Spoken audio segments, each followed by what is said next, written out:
25 जून 2025 को मेरा mission Kennedy space centre से, जैसा कि अभी बताया गया, वहाँ से लॉन्च हुआ था।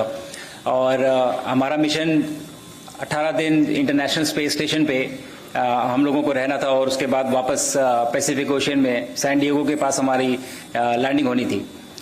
और इन 18 दिनों में भारत के वैज्ञानिकों द्वारा तैयार किए गए कई प्रयोग थे, 7 प्रयोग थे। एक्चुअली मैं जो कुछ भी आपको बता रहा हूँ, माननीय मुख्यमंत्री जी ब्रजेश पाठक जी ऑलरेडी बता चुके हैं काफ़ी डिटेल में, तो ये रिपीट है, लेकिन फिर भी कुछ चीज़ें बताऊंगा। तो 7 एक्सपेरिमेंट हमारे खुद के वैज्ञानिकों द्वारा तैयार किए गए थे। टोटल हमारी टीम ने 60 एक्सपेरिमेंट किए, जिसमें से काफ़ी सारों में मैंने भी भाग लिया। लेकिन सबसे बड़ी प्राउड फीलिंग जो थी वो ये थी कि जब मैं ये एक्सपेरिमेंट्स कर रहा था स्पेस में अपने वैज्ञानिकों द्वारा, हमारी जो टीम थी वो यहाँ बैठ के मुझे वीडियो पे देख रही थी जब मैं वो एक्सपेरिमेंट्स कर रहा था जो उन्होंने भारत की धरती पे तैयार किए थे स्पेस ले जाने के लिए। ये हिस्ट्री में पहली बार हुआ है कि भारत के वैज्ञानिकों को ये मौका मिला कि वो माइक्रोग्रेविटी रिसर्च कर सके। और मुझे लगता है सबसे बड़ी उपलब्धि जो ये एक्सपेरिमेंट्स है उनकी साइंटिफिक अकम्पलिशमेंट नहीं है, जो हमने डेटा आया है वो नहीं है, बल्कि ये जो दरवाजे हैं ये माइक्रोग्रेविटी रिसर्च के, ये खुल गए। और जितने भी रिसर्चर्स जो यहाँ बैठे हुए थे, जब मैं वापस आया तो उन्होंने कहा कि सर बस अब तो हम जाते रहेंगे और हम करते रहेंगे, चाहे आप जाओ या ना जाओ, हमारे एक्सपेरिमेंट। लेकिन उससे पहले जब से मैं वापस भारत आया हूँ, मैं पहले दिल्ली में हम लोग पहुंचे, वहाँ पे हमारा स्वागत हुआ और हम लोगों से मिले, और संयोग से नेशनल स्पेस डे भी उसी समय चल रहा था।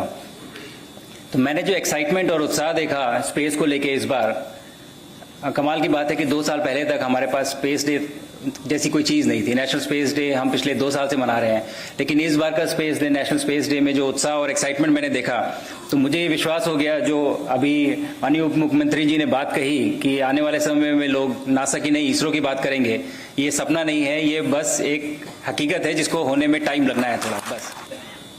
मेरे मिशन के द्वारा जो मैं वापस आने के बाद जो उत्साह और जो सपोर्ट और जो एक्साइटमेंट देखा, मुझे लगता है कि ये एक मोमेंटम अभी जो हमने बनाया है, अब हमारी जिम्मेदारी है कि हम इस मोमेंटम को आगे बढ़ाएं। और चूंकि आज हम यहाँ खड़े हैं लखनऊ में, उत्तर प्रदेश में, मुझे लगता है शुरुआत यहीं से क्यों ना की जाए। तो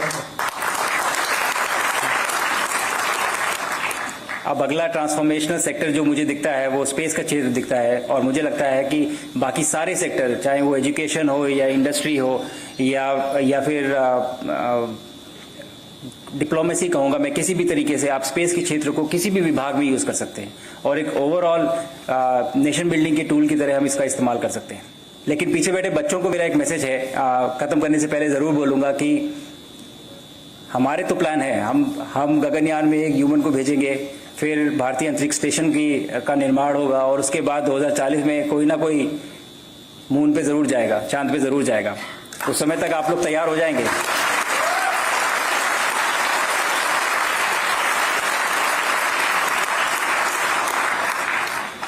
मैं कहीं नहीं जा रहा हूं, मैं भी कंपटीशन में रहूंगा, पर मुझे लगता है ये गोल्डन पीरियड है हमारे देश के लिए एक स्पेस एक्सप्लोरेशन का।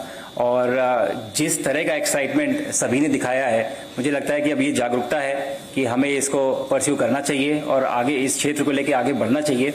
और मेरे मिशन के बारे में मैं सिर्फ यही कहूँगा कि मिशन तो खत्म हो चुका है, लेकिन ये हमारी शुरुआत है और यहाँ से हम आगे बढ़ेंगे। धन्यवाद।